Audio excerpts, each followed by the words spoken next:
Okay, so last Thursday, we talked about the first type of incremental analysis.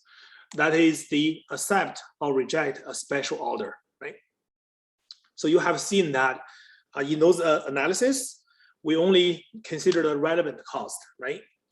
And you want to see at the bottom, you have a better financial result under one alternative, and that would be the alternative you go with, right? So let's move on to the second type of incremental analysis, which is make or buy, okay? And you're all familiar with this word outsourcing, right? Outsourcing, okay? So so basically, if you don't have something, you can make something yourself, then you just outsource, right? Why? Maybe it's cheaper to get it elsewhere, right? So for example, the car manufacturers, right? The car manufacturers, they probably will just outsource the chips, right? So they don't make their own chip, right? They outsource the chip from Taiwan, right? From those places where the labor cost is lower. Okay, so we call it outsourcing, right? So a product unit or product component made in-house, all made externally and purchased, okay? You have the option. You can consider I either make it by myself or I should just buy it elsewhere. So what's the decision criteria? So, basically, if the total cost saving is positive, you are going to outsource, okay? If you believe when I outsource, I can keep my cost lower compared to make it on my own, then you will go outsource, right? You want to compare what are the costs if I make it versus what is the cost of outsource it, right? So you want to go with the alternative with lower cost, right? Okay. And the qualitative factors also have significant impact, okay? For example, okay, are you able to find the product units of the desired quality, right? Okay, and what about the American workers when all these manufacturing companies, right, they all went to Asia? Or how about all these American blue collars, right? They don't have a job, right? Those are the things, right? Those are the non-financial factors. We also call it qualitative factors. So here is AMW, okay? AMW. By the way, is this the Canadian franchise, right? Is this only in Canada or also in States? I'm pretty sure they're Canadians. Canadians, right? Yeah. The reason I know that is one time I was giving a speech in front of a bunch of European accounting professors. Okay, so I was making fun of AMW, and they would be like, "What are you talking about?" Okay, so they don't know what is AMW is, right? So it's really important when you are making a speech, you know your audience, right? You know your audience. Yeah, Megan? It was actually founded in California and headquartered in Kentucky. So. Okay, so it's North American franchise. Okay, thank you. So here is their mandate, right? So I find this statement on the website. For us, great burgers come first. Since 2013, we've been serving beef raised without artificial hormones and steroids, and now all our beef is also grass-fed and grass-finished. Grass-fed and finished beef is as simple as it sounds. The cattle only graze on grass and other forage, like hay, for their entire adult life. We source our grass-fed and finished beef from select ranches in Canada, US, Australia, New Zealand, and committed to offer Canadians burgers they can confidently enjoy. Okay, so I want to ensure you that AMW didn't pay me for this advertising, right? So the whole point I'm reading through this statement is to emphasize here that AMW actually outsource their beef, right? So they didn't have their own farm to raise beef, okay? So they outsourced their beef from other countries, okay? Okay, so then can anyone tell me, maybe financially they must did a number. They believe that it's cheaper to outsource than having your own farm, right? Can anyone tell me what will be the qualitative factors, non-financial concerns?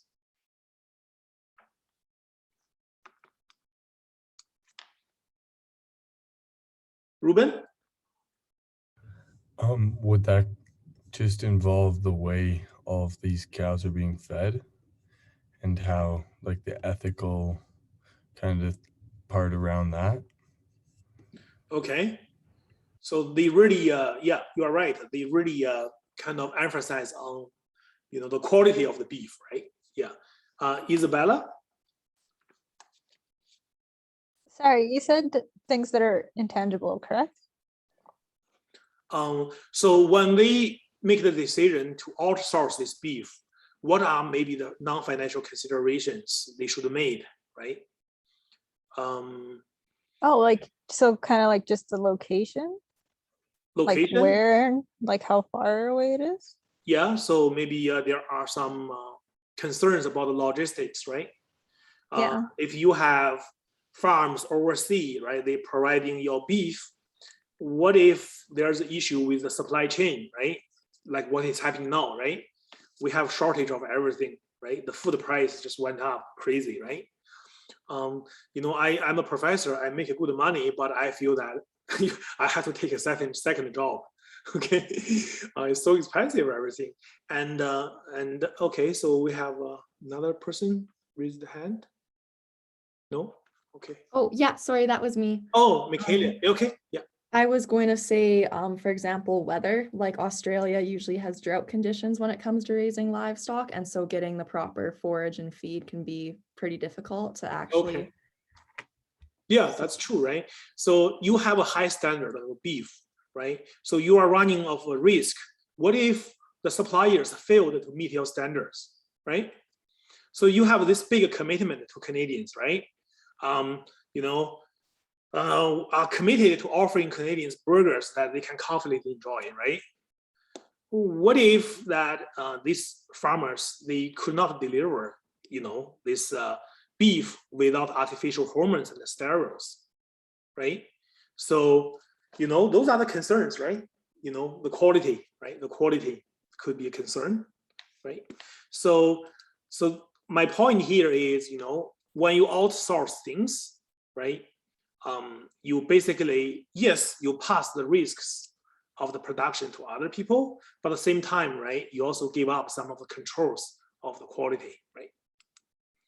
So what's the advantage, right? You basically shift the production risk to the supplier, right? You don't care about production, right? The beef meat, right? But disadvantage is the potential loss of the quality control, right? Yeah, you have a high quality, right, over your meat, beef, right? You are saying, it's free from this, from that, but how much control do you have it over that? Okay. Okay, and difficult to bring production back if needed, right? That's the thing I'm talking about, the logistic issues, right now. Because of COVID, right? So all these ports, they piled up, right? It's really hard for them to clear the ports, right? Okay. Okay, so I'm going to give you one example. So this company have a decision to make. They want to know whether they should make 25,000 switches, or they should buy. Okay, so that's the question. Okay, so in order to make 25,000 switches, these are the costs incurred: direct labor, materials, overhead, fixed, variable, and the total manufacturing cost is 225,000 to make 25,000 switches. So on average, each switch will cost $9. You use the total cost divided by 25,000. Okay, So that's the numbers if you decide to make, okay? You can also purchase this switch, okay? So each switch costs you $8. So if you want to buy 25,000 switches, each one $8. So 8 times 25,000, that's your 200,000, right? That's how much you're going to pay the supplier, $200,000, okay? In the same time, when you don't have to make it, there's no direct labor, direct materials, and variable cost, right? All this variable cost is gone because you don't have to make it. In this scenario, they told us that the fixed cost still remain, right? 50,000 fixed cost still remain, even you decide to buy, not to make, okay? So out of the $600,000, sorry, $60,000 fixed overhead, that's the overhead for make. But for if you want to buy, okay, you only save $10,000 of the fixed cost, not the entire amount. Okay, so now let's take a look at the result. Okay, let's take a look at the result. So you will compare, take a look at the column B and C. Column B is for make, column C is for buy, right? So these are the costs that varies. They are the relevant cost, okay? So under make condition, the total cost is 225,000. To buy it, the purchase cost is 200,000, and there is also the fixed manufacturing cost, 50,000, right? Because that's the amount that cost is there regardless, right? So to buy, the total cost is 250,000. So if I make, I'm going to save $25,000. Does this make sense?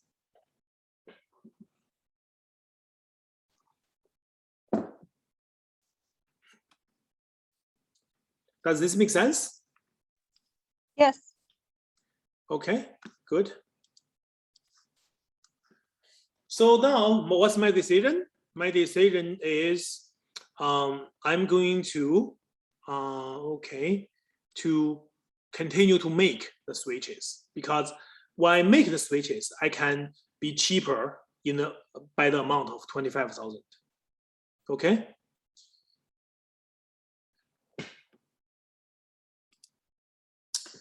Opportunity cost. You guys remember what is opportunity cost, right? That's the potential benefit that may be obtained from following alternative course of action. Okay, so if I'm not a professor, what kind of job I'm taking? I'm just thinking, maybe I'll be an artist, okay? So what is the opportunity cost for me to be a full-time professor, okay? So because I gave up, right? I gave up whatever the benefit I can receive from having a career of being an artist, right?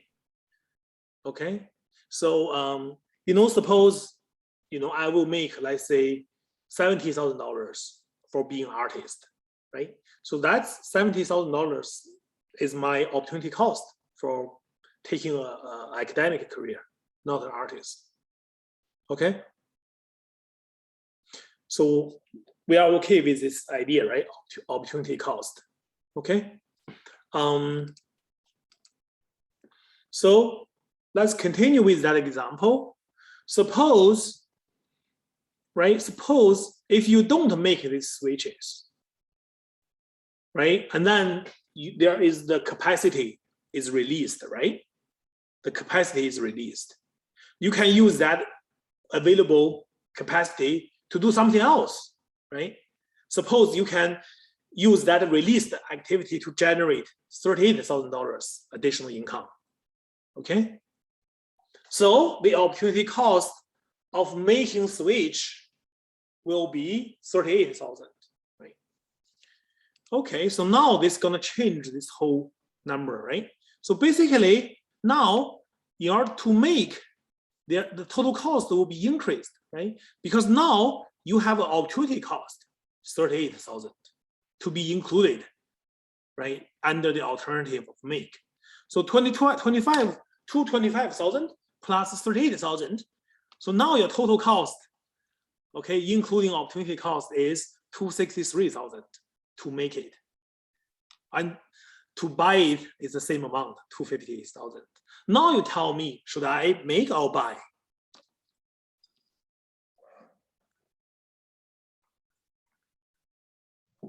Make. I think it's better to buy. Better buy, right? So now if you buy it, it's only cost you 250,000.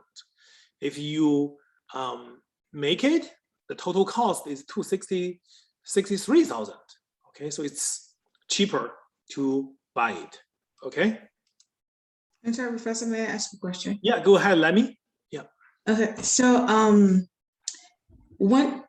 so if opportunity cost is what you are letting go of, so to speak, by making a certain decision.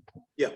I'm wondering, why do we add the opportunity cost amount to the make and not to the buy? Oh, not to the buy? Yes, I Okay. was a little bit confused about that. Yeah. So what happened is, if you make it, okay, you consume the capacity, right? So basically, here's the option, right? So Mhm. you can use that capacity. There are alternative use, right? So when you talk about opportunity, you're always talking about alternatives, okay? Okay. So you have this much capacity.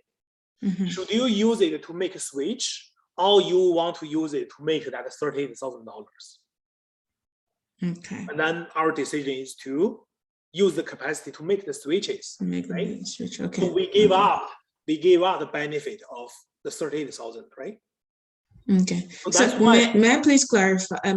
I just need a little bit more clarification on that. So Yeah. is there a possibility that there's a way that the question will be worded, right? That this opportunity cost amount will be added to the buy and not to the make? Is it possible at all? So okay, so buy, right? When you buy something, what's the opportunity cost, right? So basically, what's the resources is the money, right? Okay. So you have $10,000. No, you have $10, right? So that's your resources, and there are alternatives, right? There are alternatives.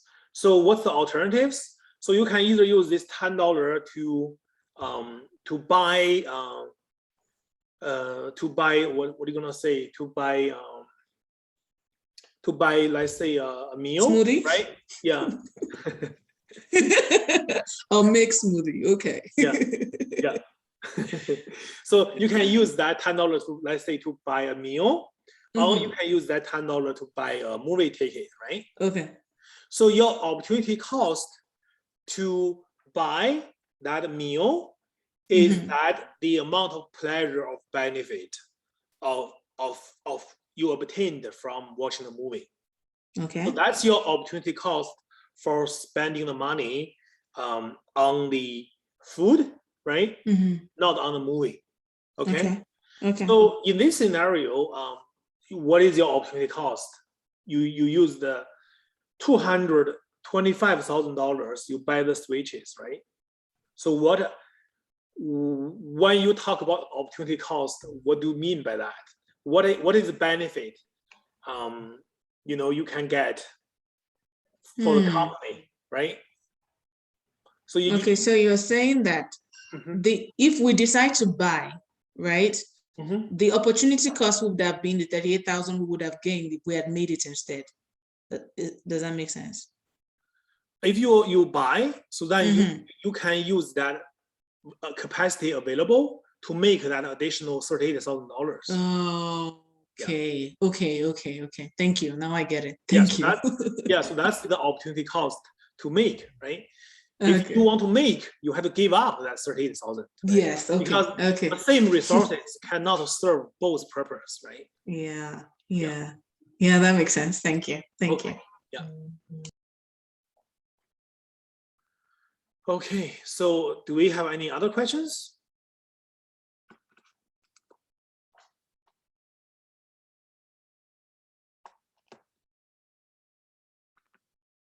No problem, Kate. Thank you for letting me know.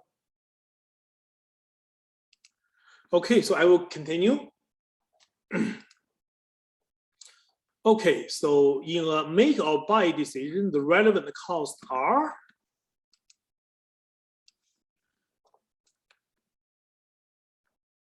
so raise hand. Okay, James. D, all the above. Okay, Kate, D. Nima. I was gonna say all of them, so D. Okay, thank you. So if 3 students answer the same question, I think that's probably saying you are right. Yeah, yeah, you are right. Okay, next one. This is the DCR company manufacturing. This is the component part XJ14L. This is used in several of its engine models.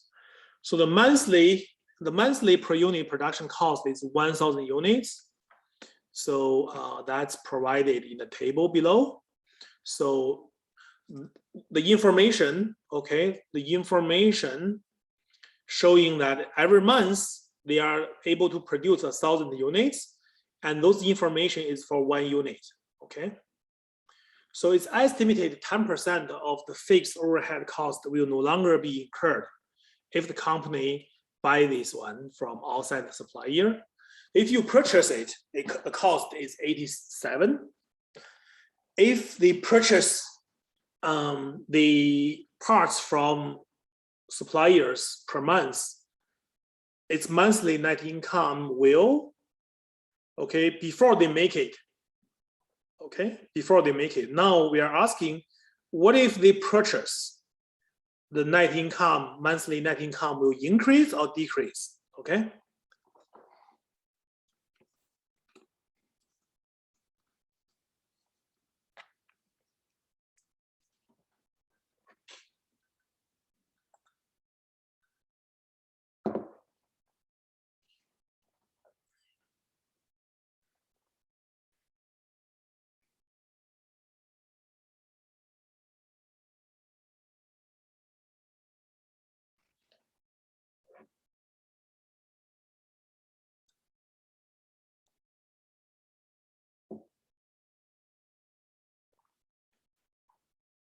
See who can get the answer first. Erin? I think the answer is decreased by 3,000. By 3,000, okay. So D. D, okay. Anybody else?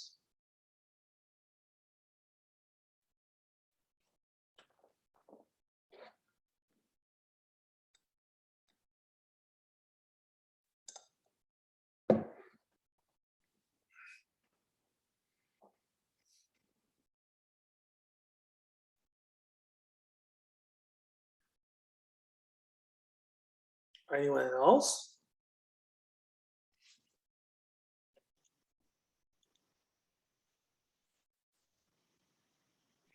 Ruben? I was thinking A, but I'm not 100% sure. Okay. Thomas? Is it decreased by 3,000? Okay. I'm Long? not sure. Right. Yeah, Long? I got D too. Yeah. What do you got? I got D, decrease by 3,000. Decreased by 3,000, okay. Yeah. And Santiago? I think it's C. C? Decreased by 5,000? Yeah. Okay. Kaylee? I got C too. Decreased by 5,000. Rachel? I also got C, decreased by 5,000. Okay. Xudong? C. C, okay. Okay, so you guys have here, right? So the later responses are consistently pointing to C. I think C is correct. Okay, C is correct. Why C is correct? So if I compare, if you want to make, right, that's $100 per unit. If you want to buy, it's 87, okay? But don't forget the fixed cost component, right? 10% of that will no longer be incurred. So 10% of 20 fixed cost, that's $2, right? That's $2, okay? So when I purchase, it costs me 87, okay? And do I save $2? And the 90% of it will be still there, right? 87 plus 90% of this. So that will be 18, right? That will be 18. So your cost is 87 plus 18, right? So that's 105.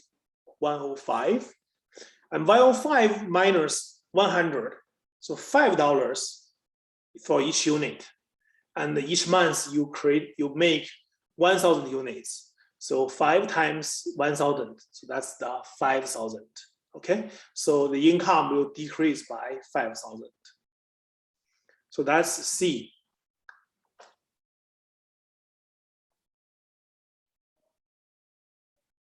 Does this make sense?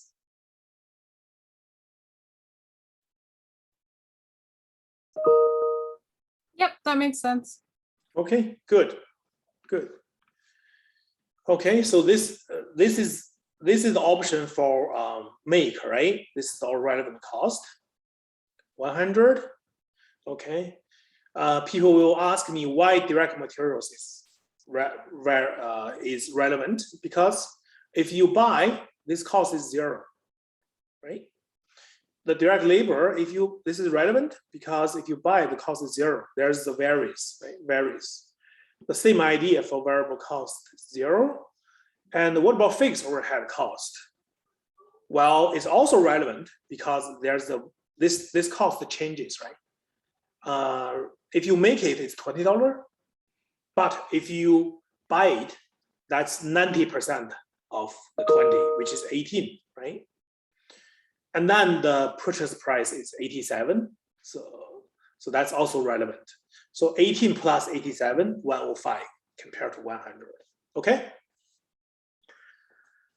Any questions on this?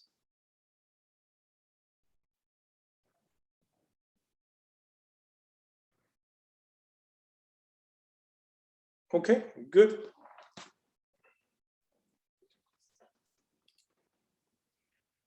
So now let's talk about the third type of incremental analysis, which is sell or process further, right? Do you want to sell the livestock, this bull, to the market for, let's say, $5 per pound on the meat, on the animal, or you slaughtered it, okay, you process the meat into different portion, and then you sell like $20 per pound on the steak, right? So if you further process it, you're gonna make more money out of the product, right? But of course, there's gonna incur some cost, right? They're gonna incur some cost. Okay, so both production cost and the selling price will increase. So the idea is that increase in the selling price justify the additional cost? If that increase in the selling price is higher than your additional cost, then it's better to processing it further. If that increase in price does not justify for the cost, then might just be happy to sell it now, right? Rather than process it further. Okay. Does this make sense?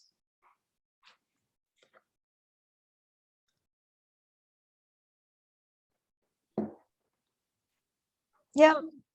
Okay, good. I'm just thinking about the student scenario. Okay, if one student is struggling whether they are going to drop whether they will, drop.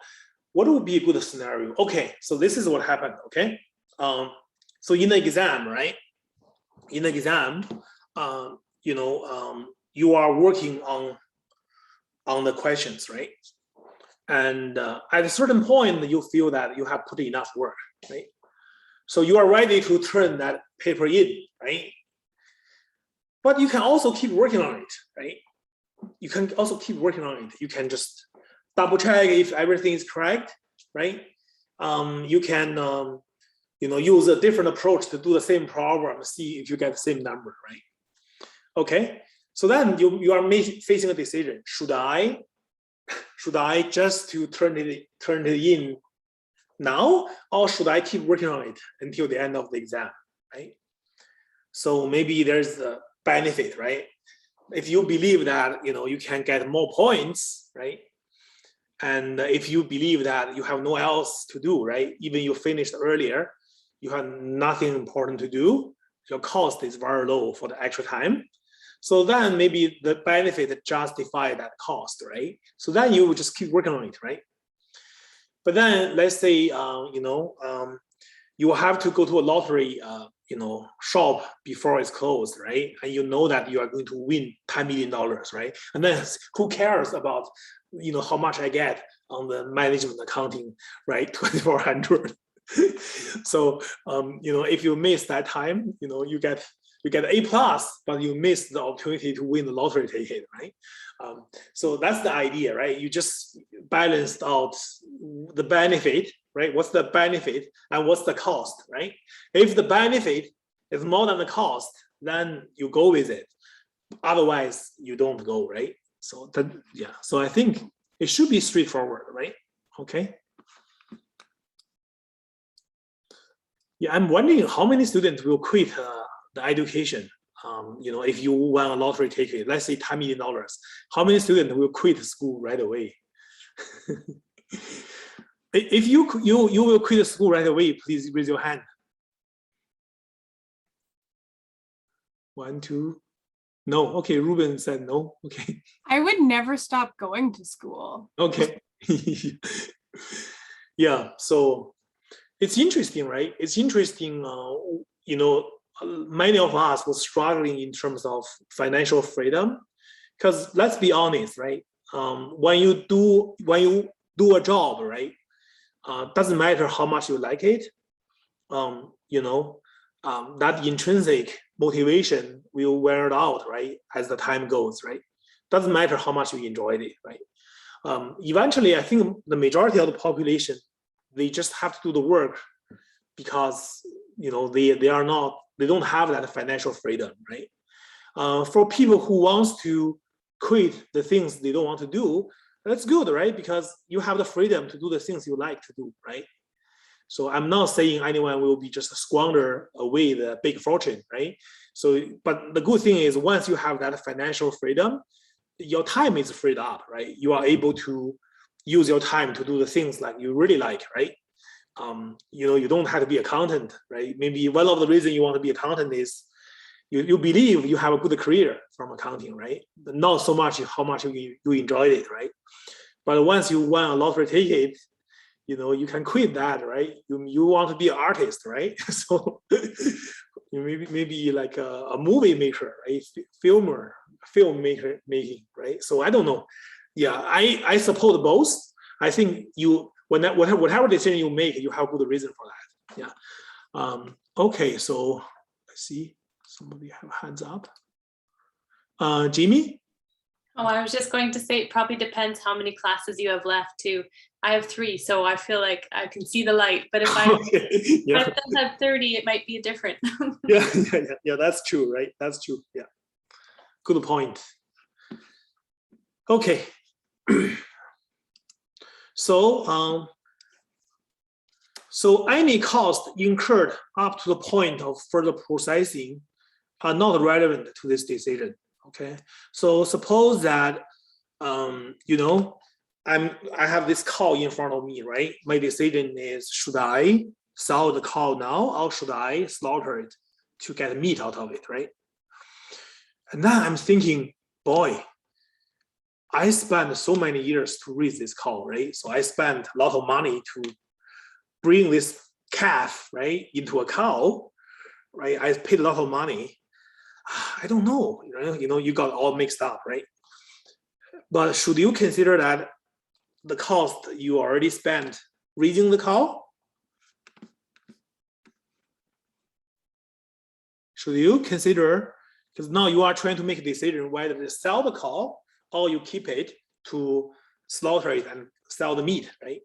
Should you consider, I have spent a lot of money to raise this cow, right?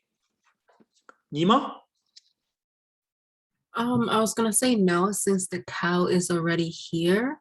So you can really do nothing about it. The costs already happened and you cannot recoup them. So Yeah. now just the decision from going forward in a sense.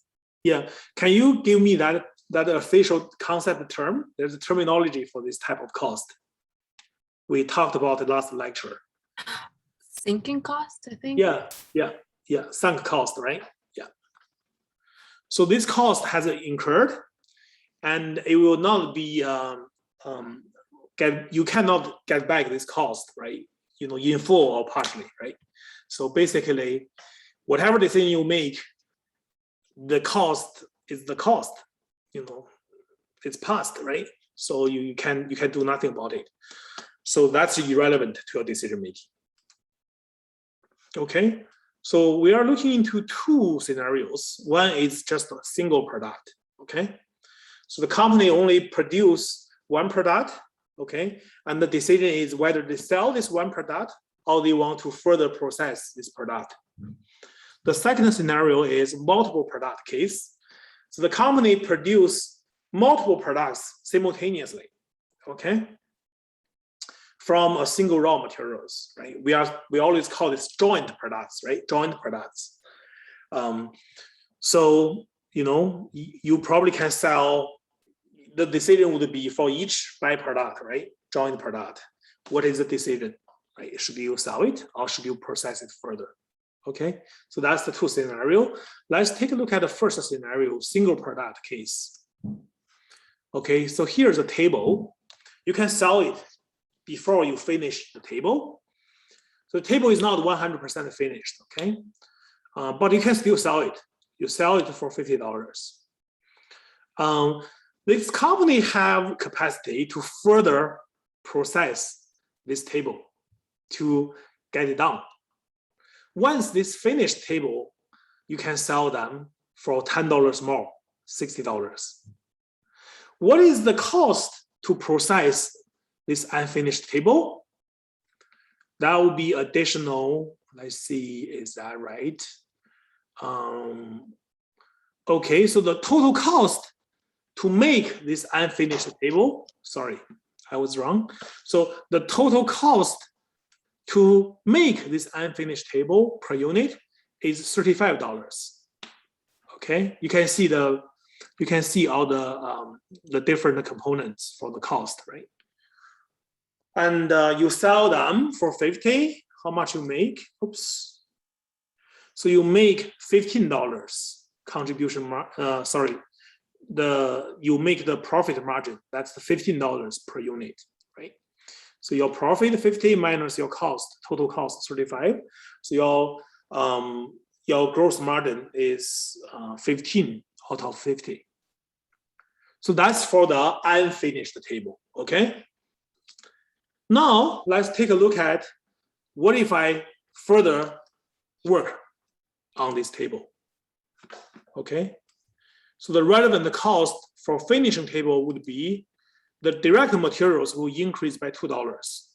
So in order to finish the table, you are going to incur additional $2 on the materials. So the materials will be, if you process further, okay, that total direct materials will be $17.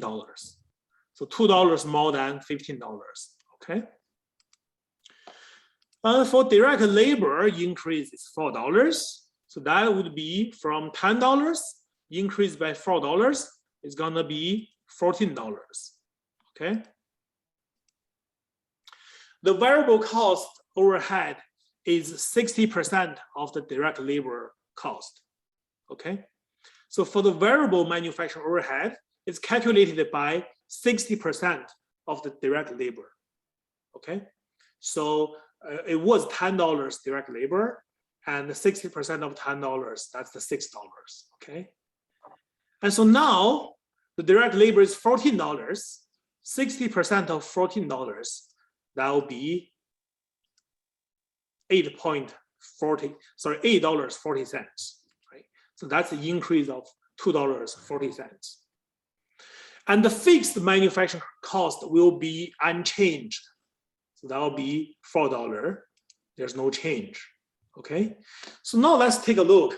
If you process further, when I add this, when I figure out what's the net income, so selling price is $60, and this is my new cost number.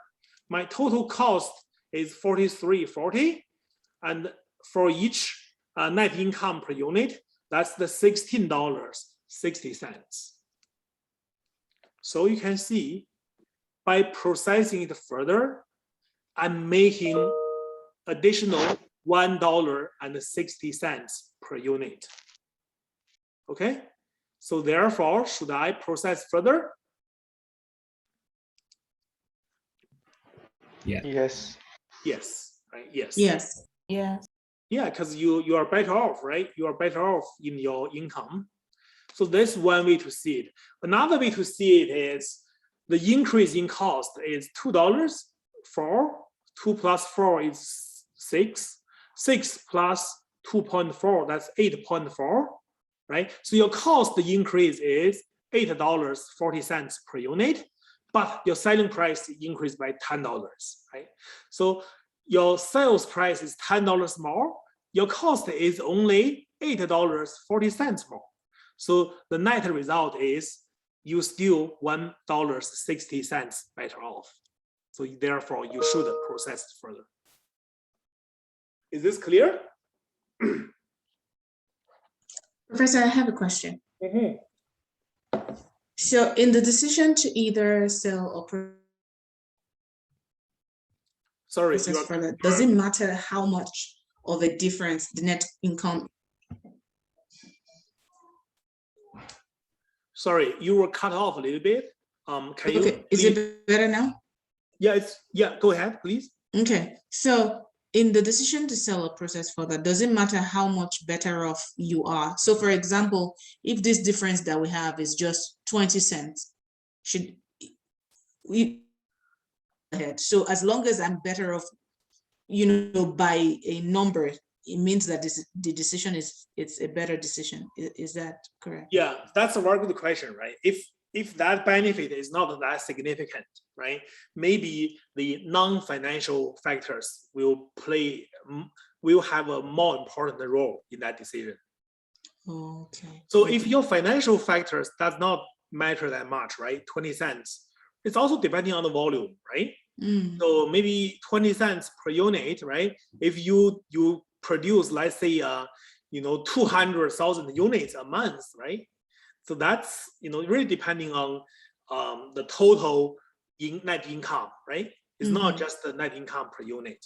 It's also depending on the level of the production, right? If you think about a dollar store, right? They are so cheap, right, per unit. But they go with volume, right? They still have a big store, right?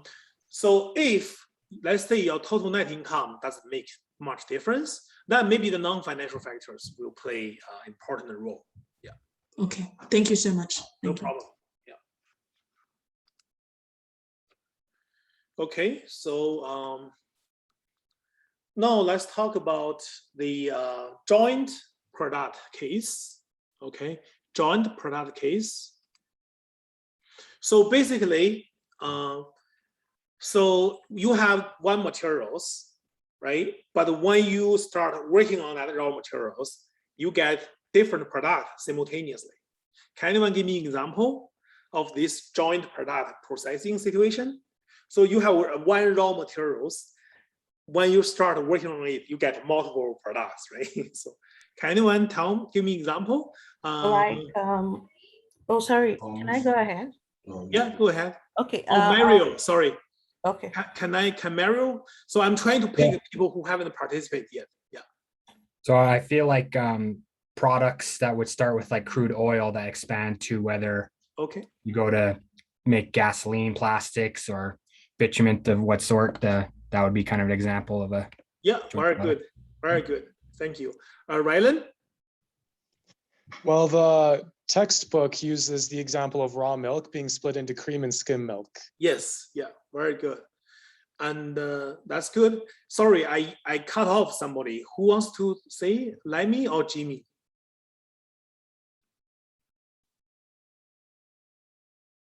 It was me, actually. I wanted Go ahead, to Lemmy. give, Yeah, go ahead. I'm sorry. yeah, I wanted to give the example of the milk as well for the skim milk, but I think, yeah, I had the two examples were the ones I had the synthetic material as well, you know, petrol.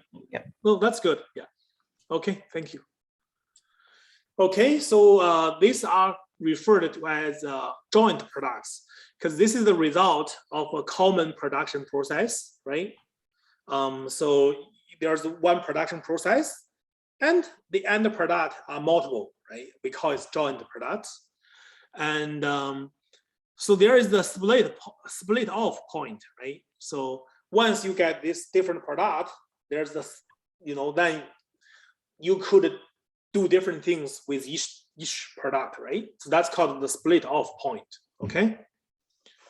So any cost incurred to this split off point, they are not relevant.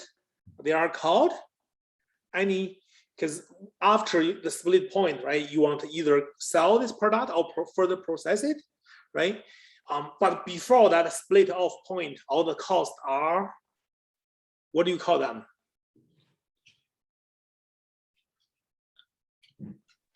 Sunk costs. Yeah, thank you. Thank you. The examples are meat packing, right? So you get bones, you get meat, you get hides, right? So when you slaughter an animal, you get meat, you get bone, you get hides, okay? And the petroleum and the dairy, those are already, students already comment on that. So let's take a look at this process. You have, suppose you have raw milk, and after a common process, right? The cost incurred this common process called the joint cost, and that's split because you have a joint product, cream or skim milk, okay? So suppose that the total joint cost is 14,000, okay, in this common process. And we allocate 9,000 to the cream and 5,000 to the skim milk, okay? So now you have two products. So you are facing a decision, right? Should you sell this cream or you should further process the cream, okay?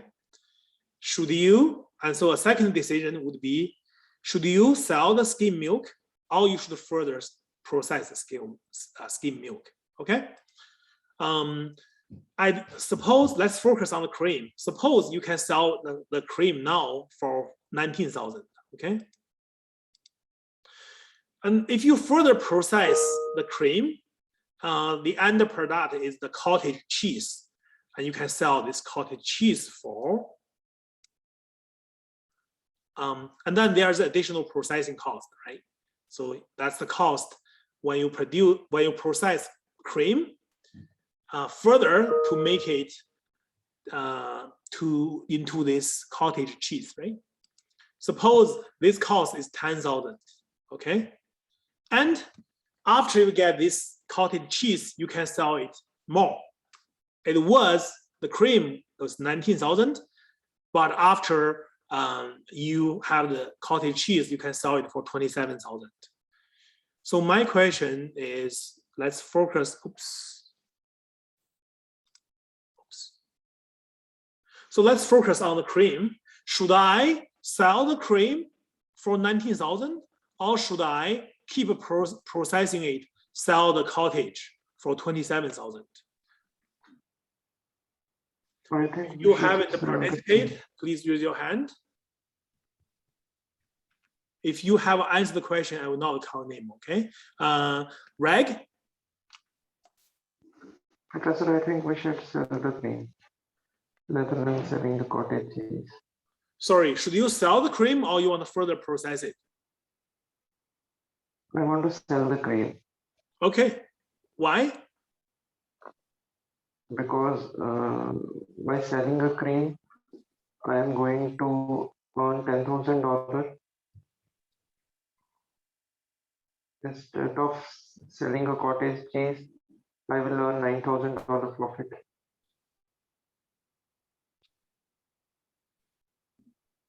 Okay. Remember I talked about this, right? Reg, the $9,000 is irrelevant, right? In your decision making. Okay, got it. Yeah, this is called a sunk cost, right? Yeah. So this cost incurred prior to the spilled off point. This is sunk cost, right? So it's irrelevant. In such a case, then selling a cottage cheese will be better. Higher profit. Sorry, I can't hear you very well. I don't know why your background is very muffled. I said selling cottage cheese is better. Higher profits in there. Selling cream is better. You are right. Yeah, selling is better. Okay, Dan? Yeah, I thought it was selling the cottage cheese is better. And if I calculated it right, it's by $2,000. By $2,000. Okay. Patricia?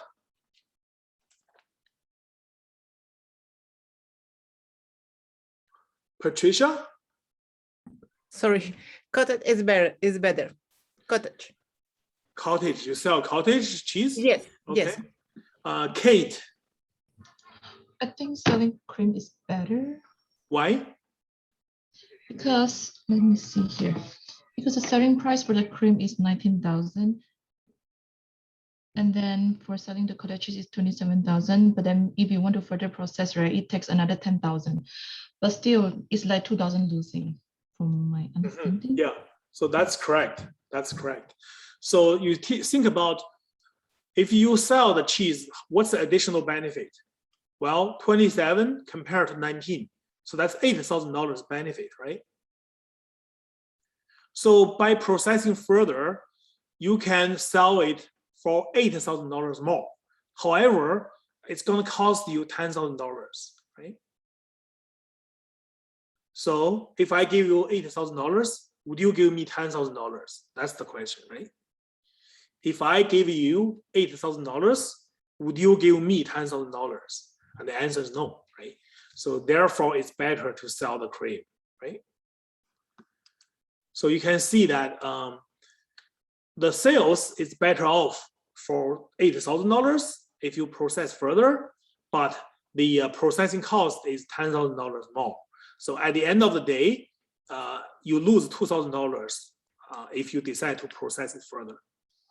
Does this make sense?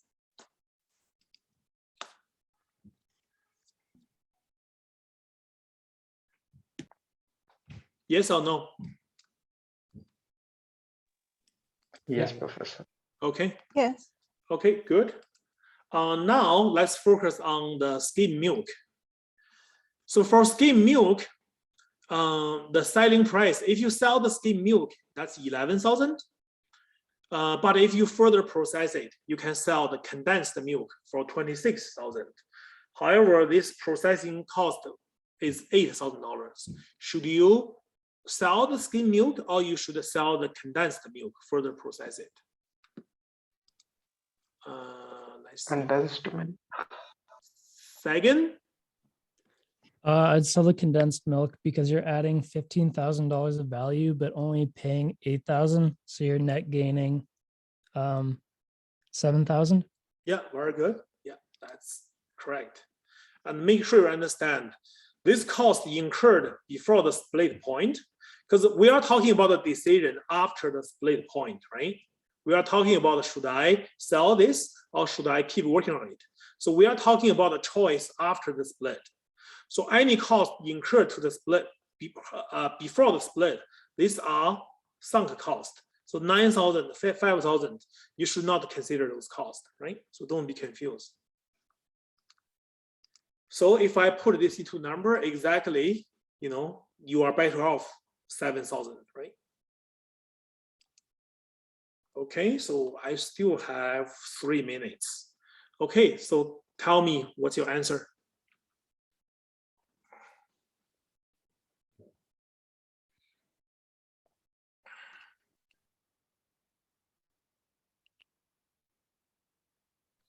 For those of you who haven't participated, this is your chance to participate, right?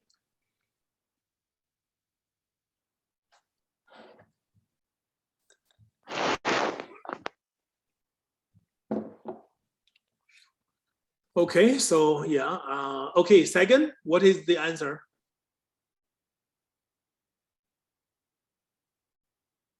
Okay, Rag, what's the answer? It's A. A? Here? Yeah. The first one? Yeah, you're right. So the division in a sale process is for the process as long as the incremental revenue is more than the incremental cost. This one? Which of the following is not a qualitative factor?